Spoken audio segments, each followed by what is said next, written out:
est 20h45, ce jeudi 27 février 2020, et je déclare la séance du conseil municipal ouverte. Je vais procéder à l'appel. Marcel Oulès présent, Pierrette Munier, Présent. Grégory Ateba, Présent.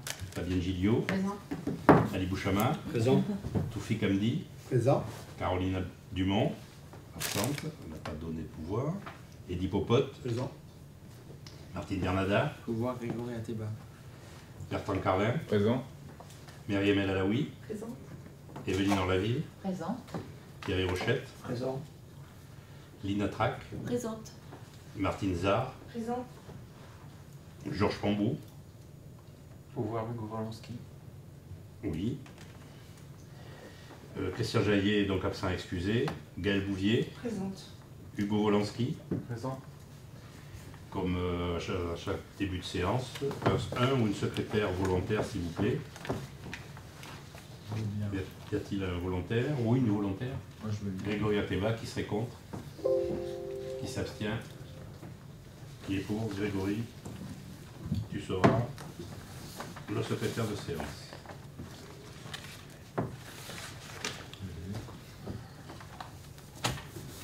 Avec le dossier du conseil, vous avez eu deux procès-verbaux de conseil précédent, celui du 7 novembre et celui du 18 décembre. On va commencer par celui du 7 novembre. Avez-vous des remarques à faire?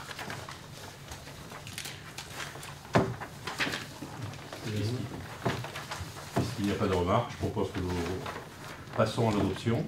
Qui serait contre? Qui s'abstiendrait? Qui est pour? À l'unanimité, merci. Celui du 18 décembre maintenant. Avez-vous des remarques ou des suggestions? Il n'y en a pas. Nous passons au vote. Qui serait contre? Qui s'abstient? Qui est pour?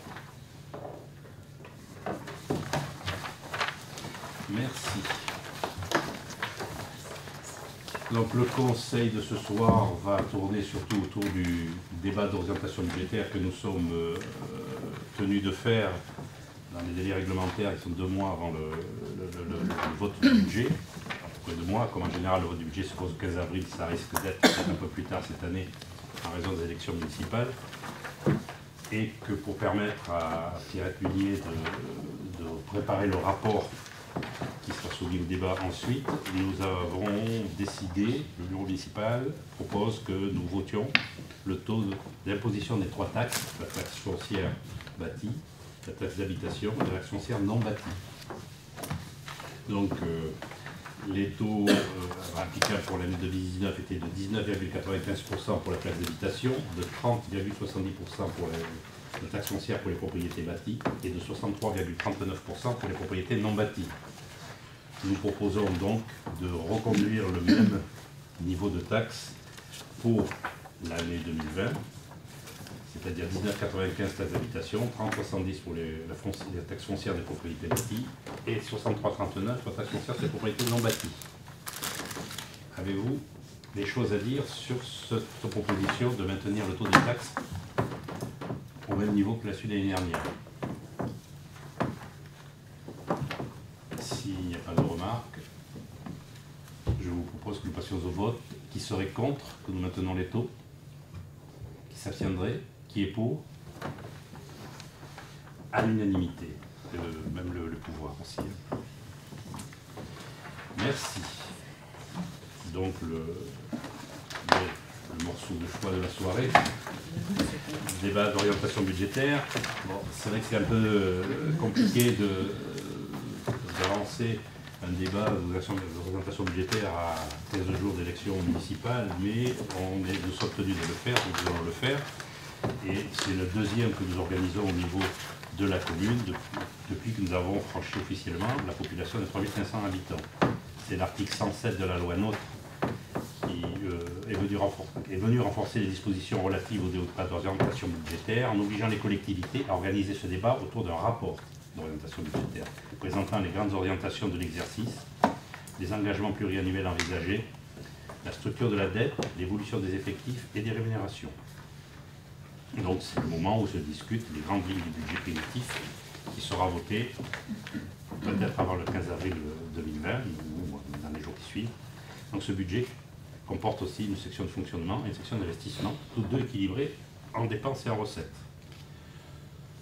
Donc, sans tarder, je vais passer la parole à Pierrette Munier qui va nous présenter le débat, non, qui va nous faire le rapport d'orientation du budget. Alors, comme disait M. Le Maire, cette année, il sera très simple en fonctionnement. De toute façon, on n'a pas de raison d'augmenter nos dépenses de fonctionnement. Donc, on repartira sur les mêmes bases qu'en 2019, sauf sur deux points, les salaires, la masse salariale, puisque, on le verra plus loin, on doit introduire des recrutements déjà lancés. Et ensuite, sur les indemnités des élus, puisque le fait de passer à plus de 3500 habitants nous fait modifier, nous fait changer le montant des indemnités des élus. Donc, la population en premier, j'ai pas l'INSEE de 2020, au janvier, on n'a pas reçu. Par contre, bon, moi j'ai trouvé la population DGF sur une étude financière, elle nous donne 3990 habitants. Donc le budget prévisionnel sera établi sur les mêmes bases que 2019, un fonctionnement optimisé des services, un ajustement des dépenses au plus près des besoins réels, la poursuite des travaux engagés et la prise en considération de nouveaux investissements. Les résultats du budget 2019, le CA, mais c'est sous réserve, parce qu'aujourd'hui on n'a pas clôturé notre année 2019. En fonctionnement, on devait avoir un solde de 236 518,15 € en 2019. Excusez-moi, je suis enrouée ce soir. Avec une reprise de l'année N-1 de 1 026 535,44. Donc vous voyez qu'on n'a pas touché à nos économies de 2018. Ce qui fait une exécution de fonctionnement de 1 263 053,59 €. Au niveau de l'investissement, le solde de 2019 il est de 550 860,13 €. La reprise du déficit 2018 de 341 779,34, ce qui fait un solde d'exécution positif de 209 080,79. Or, reste à réaliser. En reste à réaliser, on a 209 597,17 € de recettes. Ce sont le remboursement du FCTVA 2018 et 2019, ainsi que les deux subventions du département et de la CMG sur les ateliers municipaux. Et en dépenses, on a 938 943,42 €. C'est essentiellement les ateliers municipaux pour 860 et quelques mille euros, puisque les travaux, la signature, le marché de travaux a été signé en décembre. Donc les recettes de fonctionnement, donc on vient de voir les recettes fiscales où on maintient les taux, et moi j'ai basé mes recettes sur une augmentation des bases d'environ 1%. Normalement c'est 1,3, mais restons prudents. Ce qui fait un produit fiscal attendu de 2 530 000 €. Ce que j'ai oublié de vous dire en tout début, je vous ai passé le contexte international, national, européen, mais... oui, vous l'avez dans le dossier. Oui, vous l'avez dans le dossier. Pour ce qui concerne le national, parce que c'est ça, il a tourné autour de la suppression de la taxe d'habitation et les mécanismes de compensation. Donc, on est compensé à l'euro sur la taxe d'habitation. Donc, il y a les mécanismes dans le dossier. Les autres recettes fiscales, donc l'attribution de compensation de la CMG qui est fixe puisqu'on n'a pas de nouveaux transferts de charges, donc 125 145 €. Les autres taxes, la taxe additionnelle au droit de mutation, sont 30 000 €. Ça, on n'est jamais sûr du chiffre, mais c'est ce qu'on a l'habitude de toucher régulièrement. La taxe sur l'électricité, 60 000 €. Les concours financiers de l'État, donc la DGF, la dotation globale de fonctionnement, qui pour nous d'après l'étude financière, sera stable parce qu'on a augmenté la population. La dotation de solidarité, quant à elle, elle augmente, 61 700 €. La dotation nationale de péréquation aussi, 13 400 €. Le remboursement de la CAF pour notre centre de loisirs, 160 000 €. Les compensations fiscales de TH et de foncier bâti, 30 000 €. Et les droits de mutation à titre onéreux, 65 000 €. Les produits des services sur la base de tarifs des services pour 2020 sur la base des tarifs de 2019. J'ai oublié de préciser. Donc pour la culture, 13 000 €, pour l'accueil de loisirs, 240 000 € et la restauration scolaire, 300 000 €, ce qui fait un total de recettes de 553 000 €. Donc là, vous avez l'évolution des recettes réelles de fonctionnement depuis 2017, 2018, 2019 et 2020. Donc forcément, on augmente chaque année, c'est l'effet population. Hein. Et un peu au niveau des recettes fiscales des bases. Hein. Voilà. Les dépenses de fonctionnement, donc on est toujours considéré comme une riche. Donc on reverse de la fiscalité, le FPIC, 47 300 €. Donc sur le budget, sur le BP, ça sera un peu plus parce qu'on a le 4e trimestre de 2019 qui n'a pas eu d'appel de fonds, donc on l'aura sur 2020 pour 11 800 €. Ensuite, les charges à caractère général, donc elles sont estimées à 1 400 000 €. Donc on voit qu'au BP 2019, on avait 1 462 000 €. Au CA, comme on a fait des économies, on a resserré, on a 1 377 000 €. Donc il est tout à fait logique d'établir sur 1 400 000 € si on considère les augmentations des fluides et puis de certains services dus à l'augmentation de la population. La masse salariale, donc comme je le disais tout à l'heure, elle augmente de 5,6% par rapport au BP 2019, mais on voit qu'on n'a pas tout consommé en 2019, parce qu'il y a des recrutements qui ne se sont pas faits ou qui se sont faits que sur une partie de l'année, comme c'est pas deuxième. Ah oui. Et donc en plus on prévoit pour 2020 le recrutement du deuxième ASVP, mais comme il n'est pas encore fait, on va le tabler sur 6 mois. Le salaire du DST en année pleine, les dépenses liées au recensement de la population et le remplacement de 4 agents titulaires indisponibles par des agents contractuels. C'est des congés de maternité, donc pour la plupart, donc c'est quand même sur un long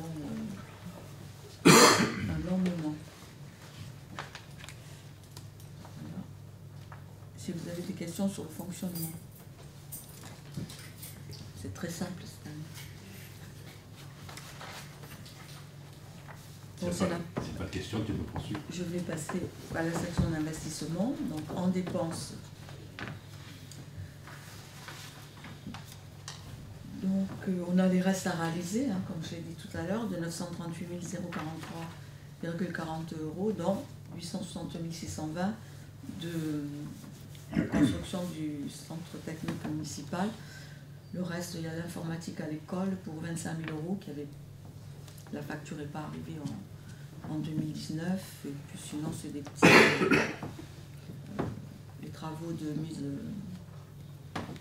de Jean Moulin peut-être aussi, enfin c'est des petites sommes, les restes, mais cumulés ça finit par faire du chiffre. Donc pour 2020 sont proposés des projets importants, la construction du CTM qui se poursuit, la poursuite des études sur les travaux de construction de restaurants scolaires. On a commencé en 2019, là on est au recrutement de l'architecte. Et de recruter l'architecte. Oui, il travaille sur le projet.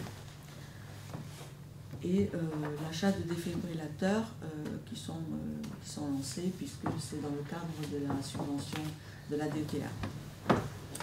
un capital des emprunts à rembourser de 230 000 €. Et pour info, le capital restant dû au 31/12/2020, 3 567 234 €. Pour couvrir ces dépenses, donc les recettes, il y a les restes à réaliser à hauteur de 209 597,17 €, auxquels viennent s'additionner le FCTVA de 2019 pour 26 251 €. La taxe d'aménagement, 58 000 €, et l'autofinancement, c'est-à-dire le transfert de la section du fonctionnement à l'investissement à hauteur de 742 788 €. Ça, c'est les 1 265 000 d'économies qu'on a vues en fonctionnement de 2019, moins le montant pour le déficit d'investissement. Il reste 742 000 qu'on va aussi passer à l'investissement.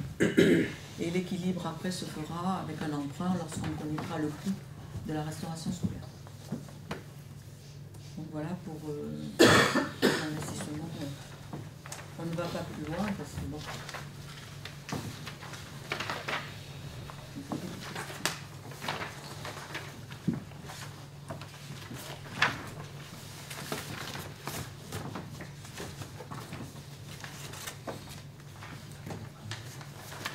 La parole est à vous. C'est simple. C'est vraiment les grandes masses.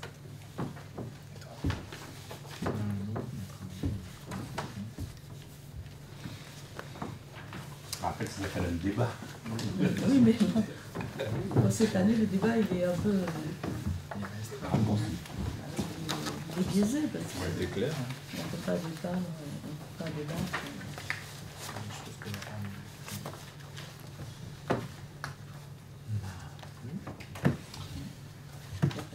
Bien, s'il n'y a pas de questions, je propose que nous prenions acte. Ouais, on prend acte, évidemment. On prend acte que ce débat a eu lieu Et on vote. et on vote pour préciser qu'il a bien eu lieu. Donc, y a-t-il des gens qui seraient contre, qui s'abstiendraient, qui seraient pour? Merci. Groupement de commandes d'achat d'énergie avec le SDEN. Donc, c'est une proposition qui est faite par ce syndicat départemental de l'énergie de Seine-et-Marne, c'est ça son appellation, auquel nous sommes adhérents, pour, en groupant les appels d'offres, les marchés, pour les différentes énergies, gaz et électricité, puissent obtenir des tarifs qui seraient plus intéressants pour les collectivités, puisque l'ensemble des collectivités, communes, PCI, syndicats, SDIS, OPH et tous ces syndicats intercommunaux sont concernés par, à condition que leur siège soit en Seine-et-Marne, soient concernés justement par cette possibilité de passer une commande groupée.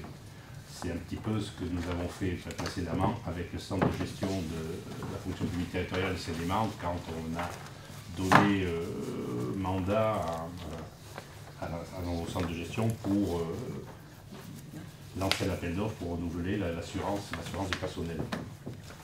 Donc là, c'est un petit peu la même chose. Vous avez dans votre dossier le déroulement de l'action, étape 1, inscription, groupement de commandes, c'est-à-dire qu'il faut qu'on prenne la décision, ou pas, si on ne veut pas, d'adhérer au groupement par une délibération.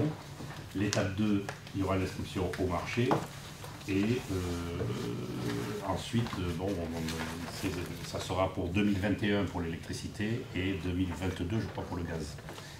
Et donc le SDEM étudiera les offres, les différentes offres, leur offrira les propositions, on présentera les propositions à toutes les collectivités territoriales qui auront accepté de rejoindre ce groupement, et libre à elles de prendre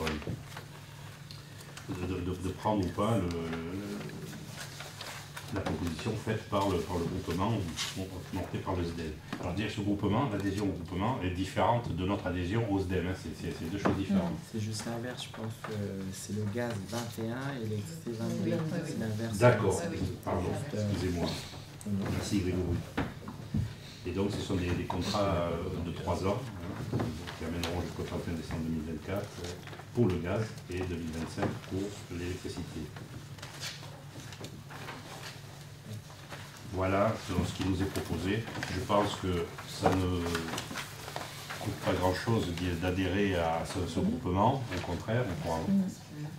Et c'est plus facile après Pour quand lancer il le s'agit marché. voilà, pour lancer les marchés, parce que le marché de l'énergie c'est très compliqué. Et après, pour les faire respecter et appliquer, c'est encore plus compliqué. On le voit en ce moment avec les déboires qu'on a avec l'éclairage public. Parce que tout le monde se renvoie la balle, Total Énergie qui nous faut de l'électricité, Engie, non c'est pas nous, donc on a du mal à voir. Et notre prestataire de service qu'il faut relancer pour nous derrière. Voilà. Donc je pense qu'on peut adhérer à ce groupement de commandes. Ça ne nous engage à rien, si ce n'est à peut-être avoir un avantage au niveau des tarifs une fois que les appels d'offres auront été rendus. Il n'y a pas de risque, je ne suis pas très vexé de ça, mais qui le prestataire qui sera choisi ensuite augmente ses tarifs de manière inconsidérée. C'est contractuel. Oui, la politique des tarifs, elle est plutôt elle est encadrée. Elle est encadrée, oui. Il y a un organisme, comme il s'appelle, de contrôle, comme pour les télécoms, pour tout ça. Et dans le marché, tu as une formule de calcul d'accord. qu'ils doivent respecter et pas autre chose.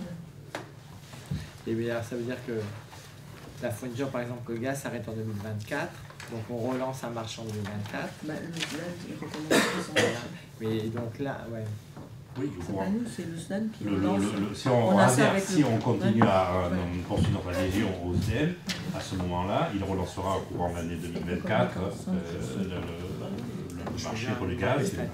Voilà. C'est pareil comme le centre de gestion, hein, ça fonctionne pareil. On sait très bien que les gaz, c'est toujours tout beau au début, puis après, paf, on a une petite surprise, voilà. Oui, mais ça, c'est indépendant de ce groupement, c'est indépendant du SDEM lui-même. Et comme on est adhérent au SDEM, je pense que c'est pas mal de rejoindre ce groupement. Voilà. Ça, c'est mieux. D'autres questions ou remarques? Je propose que nous passions au vote. Qui serait contre l'adhésion à ce groupement? Qui s'abstiendrait? Qui est pour? À l'unanimité, merci.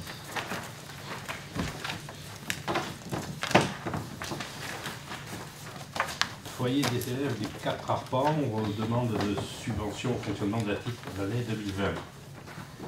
Donc nous avons reçu un courrier de la présidente de l'association du collège des 4 arpents qui nous demande de participation du budget communal à cette association, sachant que nous avons 125 élèves scolarisés au collège des 4 arpents. Donc je vous lis son courrier. Professeur d'art plastique et présidente du foyer des élèves du collège des 4 arpents à Lagny-sur-Marne, j'ai l'honneur par la présente de vous adresser cette demande de subvention pour notre association. Nous vous rappelons que notre établissement reçoit à peu près 125 élèves ici de votre commune, soit presque du quart des effectifs qui sont de 120 élèves cette année. Les objectifs du foyer des élèves sont de participer financièrement à des projets socio-éducatifs et pédagogiques pour nos élèves dans différentes matières, dans le cadre et hors de notre établissement. Sorties pédagogiques, visites d'expositions, de musées, projections de films, spectacles de théâtre et danse, ateliers et clubs d'activités socio-culturelles, chorales, ateliers, théâtre et danse, rencontres sportives en collaboration avec l'association sportive du collège et du district, séjours scolaires en Angleterre, en Espagne, à l'île de Ré, en Ardèche, Auvergne, etc., ou du patrimoine seine-et-marnais comme Provins, Vauvaux-les-Vicomtes, Meaux, d'organiser aussi des spectacles de fin d'année au centre Charles Vanel ou à la salle Totem de Lagny, et d'aider financièrement certaines familles en difficulté pour permettre à leurs enfants de partir en séjour scolaire.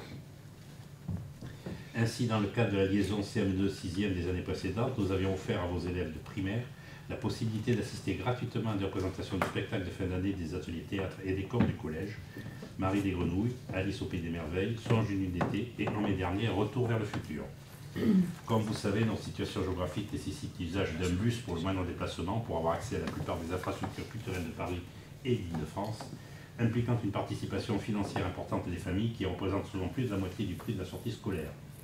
Dans le but de réaliser certains projets d'envergure pour l'année scolaire actuelle, nous vous sollicitons pour une subvention de 250 € afin de proposer aux jeunes publics de votre commune fréquentant notre établissement un panel plus large d'activités scolaires et extrascolaires de qualité au sein de celui-ci. Aussi, je vous joins le compte-rendu de l'Assemblée Générale de leur association, foyer des élèves du collège Carpentras,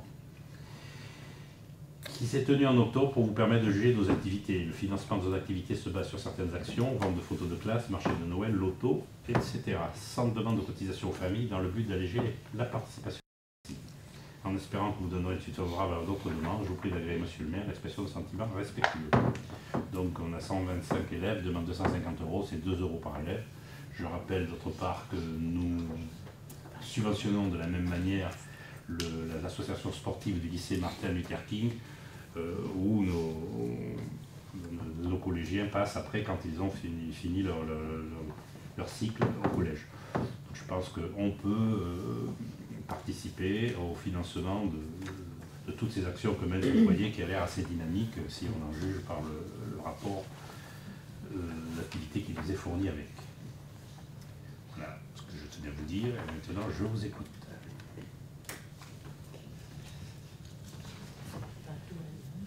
Je vois que si personne n'a de questions ou de remarques, je ne propose que nous passions au vote.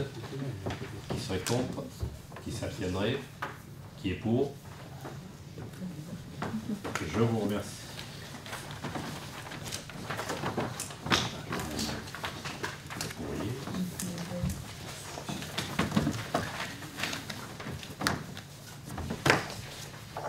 Participation aux frais de scolarité d'un enfant accueilli en classe Ulysse à l'école maternelle de Céris au titre de l'année scolaire 2019-2020. Bon, comme vous le savez, nous avons régulièrement des sollicitations faites de communes voisines qui ont des classes spécialisées et dans lesquelles certains de nos enfants sont scolarisés d'office. Là, il s'agit d'un enfant qui est en classe élémentaire, je crois, oui c'est ça, classe élémentaire, pour l'année 2019-2020. Et le montant de la participation financière demandée par la commune de Céris est de 520 €.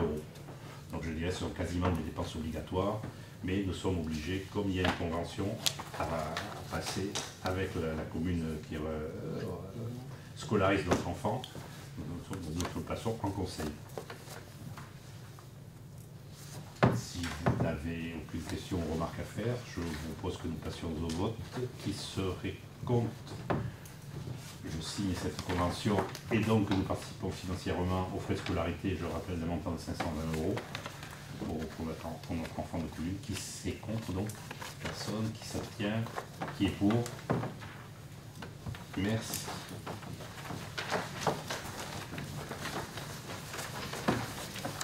Autorisation donnée au maire d'exercer justice au nom de la commune. C'est une affaire qui date depuis un moment. Elle concerne un permis de construire que j'ai signé le 10 novembre 2016 pour une opération immobilière 55 à Village en Cher de 36 logements. Certains voisins n'ont pas apprécié ce qui se passait à côté de chez eux.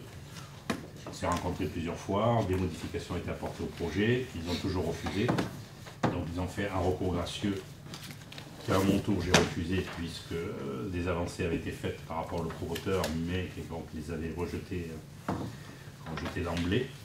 Donc ils ont déposé un recours en annulation du permis de construire au tribunal administratif de Seine-et-Marne le 6 avril 2017.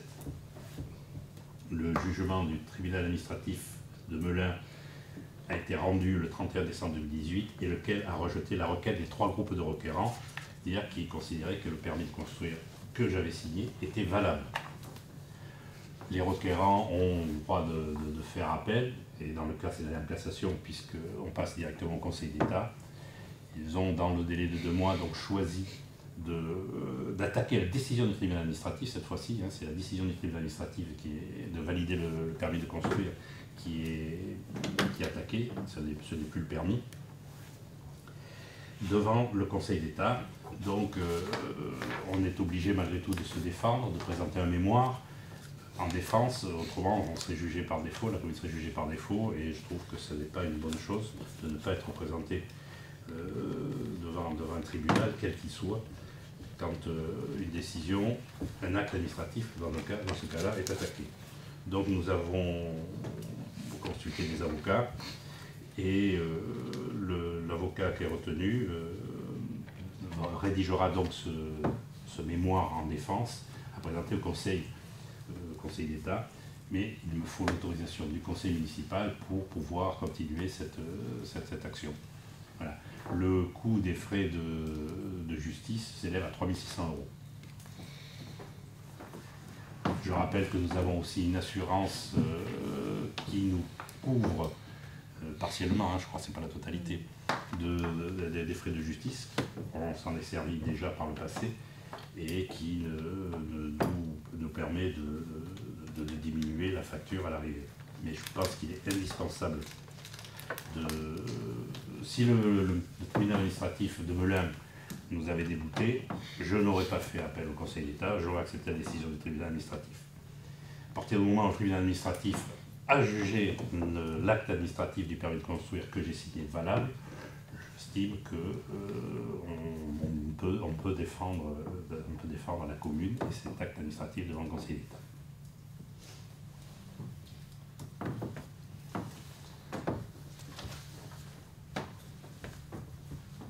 Alors là, c'est pareil, les délais on ne les connaît pas.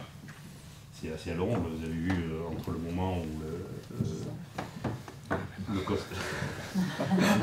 entre le moment où pour le tribunal administratif de Melun, le recours en annulation a été déposé en avril 2017, le jugement rendu en décembre 2018. Je ne sais pas si les différentes instances du Conseil d'État se réunissent plus rapidement ou rendent leur jugement. Je ne sais pas. Voilà. Avez-vous des questions ou des remarques là-dessus?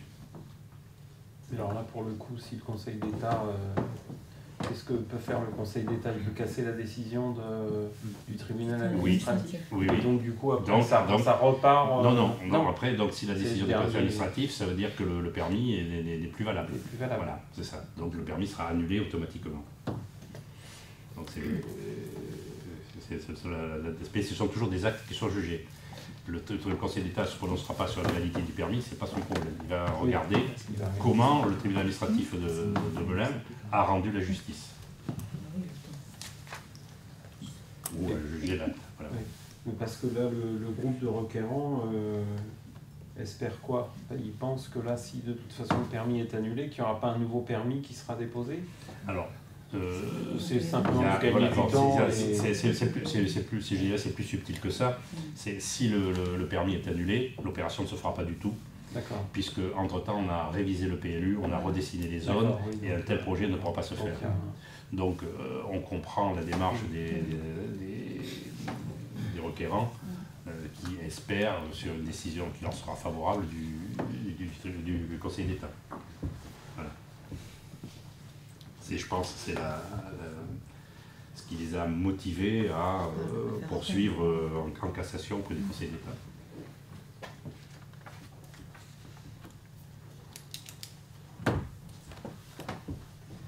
D'autres questions? D'autres remarques? Donc je vous propose que nous passions au vote et m'autorisez-vous à rester en justice au nom de la commune devant le Conseil d'État. C'est moi qui viens. Qui serait contre? Qui s'abstiendrait? Qui est pour? Merci. À l'unanimité. Je vous remercie. Dernier point à l'ordre du jour, alors c'est un point très simple. On nous demande de... Ah oui, dans la maison. Merci. On nous demande de baptiser une liaison douce qui va se situer, alors si je peux montrer ça comme il faut, entre le Clos du Chêne et les nouvelles opérations immobilières qui sont en train de sortir dans le monde de cette 3D ici. Donc c'est une liaison douce. C'est derrière la C'est ça, si. Voilà. Les Pavins, on avait baptisé ça de lui-même pour les travaux, hein, pour que ce soit plus facile, plutôt que de citer toujours des numéros de parcelles. Ils avaient parlé de cours Saint-Fiacre. Donc, comme on aime bien donner, nous, nos propres noms à nos voiries, puis qu'on trouvait que cours Saint-Fiacre à l'échelle Saint-Fiacre, ça aurait pu peut-être à un moment ou à un autre provoquer des imbroglios, nous avons décidé de chercher un nom qui serait décidé par le conseil municipal et qui s'adapterait à la nature du cheminement, puisque c'est un chemin, donc on a décidé, c'est une liaison douce, on a décidé que ça s'appelle un chemin. Et pourquoi des aubiers? Parce que on a trouvé dans le rapport du cabinet qui s'est chargé de l'enquête environnementale, le cabinet Biotope, a fait des suggestions pour les OAP, notamment l'OAP numéro 2, de certaines plantations à faire pour faciliter l'anidation, pour faciliter les passages de tout un tas de faune, et particulièrement des oiseaux. Donc parmi les noms des arbustes ou arbres qui suggéraient de planter, il y avait les aubiers. Donc on a trouvé que c'était un nom qui sonnait bien, chemin des aubiers, c'était sympa. Donc le bureau municipal s'est arrêté sur cette appellation. Les aubiers, je crois, c'est une forme de dosier. Hein, c'est une forme de dosier pour faire, on peut faire des paniers, on peut faire tout un tas de choses avec. Donc le bureau municipal propose que nous appelions ce chemin le chemin des aubiers, mais si le conseil n'est pas d'accord, il faut plancher pour trouver un nouveau nom. Voilà.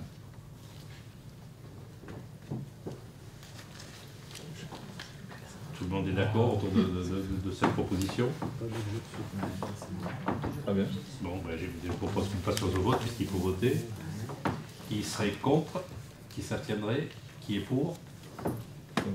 À l'unanimité. Et je vous en remercie. Bon, ça sera maintenant le chemin des aubiers. Je l'avais même pas trouvé.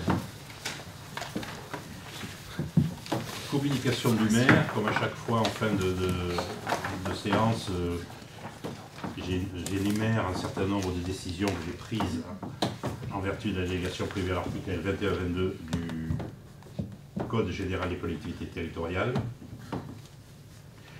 Donc il y en a beaucoup, comme à chaque fois, ce sont des décisions de non-préemption, comme le 13 février sur la parcelle B518 rue des Champs-Robaille.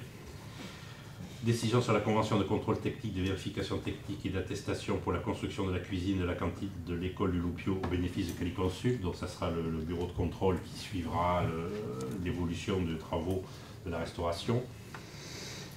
Le 28 janvier, pourquoi il y a janvier et février, c'est mélangé? C'est monté à l'envers? Oh là, c'est monté à l'envers, excusez-moi, je voulais les dire dans le mauvais sens. Je le vois. 28 janvier. Commencer par La fin. Ouais. Bon, ben non, le principal c'est qu'on les cite toutes. Décision de non-préemption sur la parcelle B993 allée du Prémalard. Décision de non-préemption sur la parcelle B132, 261, 270, 43 rue de la Jonchère et rue de la Gare. C'est le bâtiment qui est sur les deux rues. 21 janvier, décision de non-préemption sur une parcelle YA352 avenue du Chêne Saint-Fiacre. Le 20 janvier, non-préemption sur la parcelle B993 allée du Prémalard.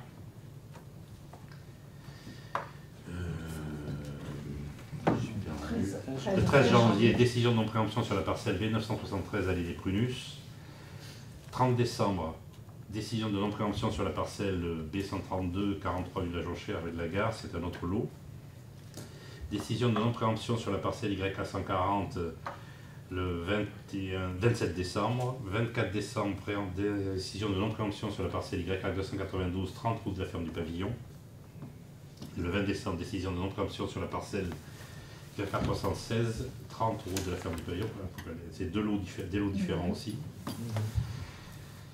Décision de non-préemption sur la parcelle YA324, la parcelle B508 et la parcelle B274 située avenue du Chêne Saint-Fiacre, rue des Semailles et 37 avenue de la Jonchère pour le 17 décembre 2019. Et enfin, le 9 décembre 2019, non-préemption sur les parcelles YA316 pour les lots 94, 122, 126, 30 routes de la ferme du pavillon, et c'est les 20, 140 et 163 pour la même adresse. Marseille, il y a juste, c'est pas le 29 janvier sur la deuxième, parce que 28 janvier, 29 janvier, C'est je pas pense. passé. La deuxième ligne, la deuxième ligne. C'est 29 février. c'est bah marqué. non, Ah c'est oui, pas c'est passé, 29 janvier, je pense oui, que toi. 29 Oui, je janvier. pense, oui, peut-être, t'as On raison. utilise. On vérifiera ça demain. Oui, merci Grégory. Donc voilà, c'est une litanie de...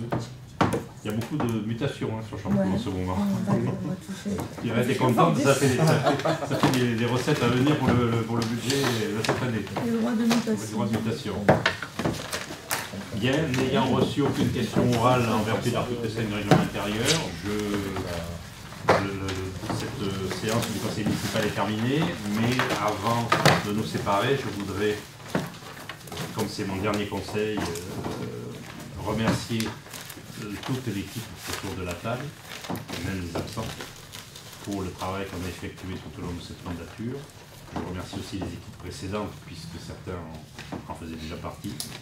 Je voulais remercier l'ensemble aussi des services de la mairie, tous les services, que ce soit les administratifs, que ce soit les techniques et l'animation, pour le travail qu'ils ont accompli au service de la population et dans l'intérêt général.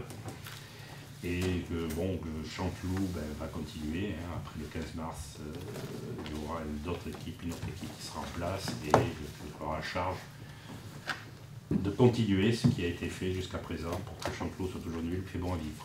En tout cas, je vous remercie à toutes et tous d'avoir travaillé, d'avoir participé au débat. Et vous avez montré que, contrairement à ce qui peut être dit quelque part, le conseil municipal n'est pas qu'une chambre d'enregistrement. Voilà. Merci encore et à très bientôt pour de nouvelles délibérations. Merci notre équipe.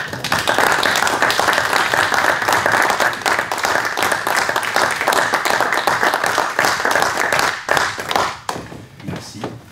Il est 21h27 et je déclare donc la séance du conseil municipal du 27 février 2020 close.